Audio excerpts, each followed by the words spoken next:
Bill had promised that he would be pessimistic and depressing, and he's fulfilled his commitment.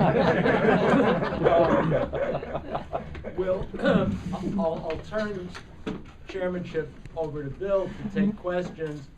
We're running a little behind, so I'd ask people to be disciplined. John? As always, you're extremely clear.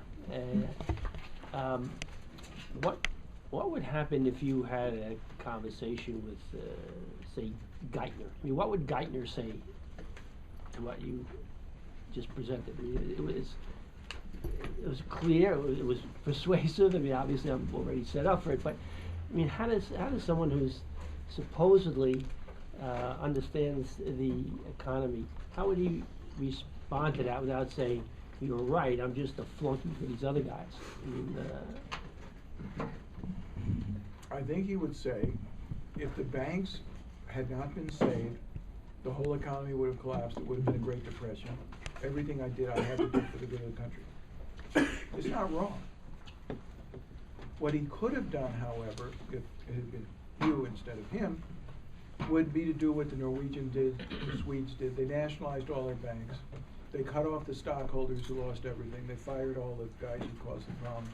They handled it like, these are conservative governments, not the left-wing governments. The conservatives were in power at the time. They sold off their assets for what they could get.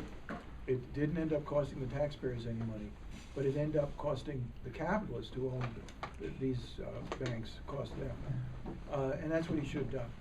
Because by giving them trillions of dollars and making it clear, the U.S. committed something like $13 trillion to Wall Street. Next time, it's going to be a lot more. There are countries of Europe like Ireland, Greece, they can't survive and bail out their banks. Switzerland, which, very strong banking sector, has increased the capital requirements on their bank and is tightening up on them, saying, our country can't survive another one of these. We've got to clean you up. Other countries small countries are doing this. In Iceland, which had a terrible thing,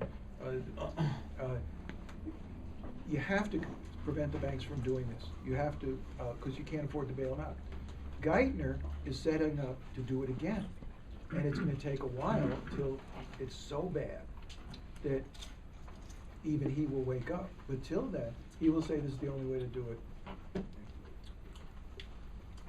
The easy international flow of capital has, if you look at the situation of, on one hand, the accumulation of wealth, on the other hand, trying to lower the living standards of the rest of us, they've now reached a level where they're putting a gun to entire nations so that they can go to Greece or they can go to Ireland and they can tell them to lower the living standard of your people, or we won't present you with capital, or we'll take our capital away and you'll sink. Huh? Yeah. Now, I mean, obviously, if we had an international working class that was united, we could fight back. But is there anything in that phenomena that you think we should be thinking about? Greece and Ireland have a problem that, say, Argentina didn't have. What Argentina did was told the banks, forget it, we're not paying you back. And the IMF and the World Bank did everything they could to try and bring Argentina down. But actually, Argentina came out pretty well, and their economies come back up again. They just, no, we're not going to pay. Greece and Ireland are part of the Euro zone, and they would have to leave the Euro, which makes it much harder for them. But still, what they should be doing is saying, we can't pay, we're going to have some haircuts. A haircut is where the bondholders get less than the full. It's not just our working people who should suffer. You made a bad loan, that's tough. And instead of just, the Irish government, which is just the most corrupt in terms of this stuff, pledged the taxpayer money for every penny the Irish banks owned. That finished Ireland. The young people are leaving, the country is it's terrible. So they've got to say, no, we're not going to pay, we can't pay, let's write down the debt. The same thing that should happen with housing. You know, your mortgage, your house is worth 30% less. You pay your mortgage on 30% less. You don't, the bank takes a loss as well as you. Until it's shared, and until governments and working people are able to impose that, because capital's not gonna, oh sure, we'll just take the losses. You're having a hard time, and we're trillionaires, so sure. So I think that's really, again, it's a class struggle attitude, and it's identifying capitalism as a system of exploitation and saying that these levels of exploitation cannot be sustained. We're not going to have our children and our grandchildren. I think that has to be. There were other hands, yeah. This was a great talk. And part of the reason it's a great talk is you said a lot of things that I already believe and have written. Saying that, everything that you said could have been presented without any attempt to be a seer. Within weeks, a seer, within weeks of the election of Obama. At the time, I wrote a number of pieces for DSA saying the bottom line in this election is we would have options. Under Obama, that we would have options. We haven't had any options. So my political question to you is, at a time when people have been saying and continue to say that Obama, bottom line, is still an ally, my question to you is, what kind of an ally is he? Where are the weak links? Beyond ritually saying, which I've ritually said, we can't move Obama without a social movement, but we don't have that social movement, and we can't hothouse that social movement. Where does the left go in this case? And then I have just a practical question. In the 30s, I had understood that the main opposition to Roosevelt came out of the DuPont family. Now, they were really nationalists, internationalists rather than nationalists. How does that square with your analysis? I thought that would go on for another 3 bites. I can go on.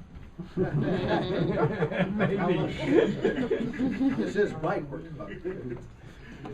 Well, we all know that. But I want to focus on your first question, which is, of course, Mike is right, that Obama will, if Obama weren't president, we'd have a much better movement. That to have a smart, articulate, black American as president of our country after George W. Bush, cokehead and just whatever you want to think of the man's intelligence, that it was such an improvement and such a mark, a marker for American progress, that it's just on historical grounds very hard for people. And he said so many good things during the campaign. All right. I think the left can say 2 things at the same time. You can walk and chew gum, unlike Gerald Ford. Right? The 2 things are what we disagree with Obama on, what we think he should do, what he's doing that we think he shouldn't do, and second, we support him for re-election, and that we are critical that we think America's going in the wrong direction does not mean we're going to vote for Sarah Palin in 2012. Now, that should be very simple to say. That the problem is people feel if they criticize Obama, it will be giving support to the right. And I think it should be possible to say these 2 things at the same time. To offer principled criticism when we disagree and support when we agree, and say that our criticism does not mean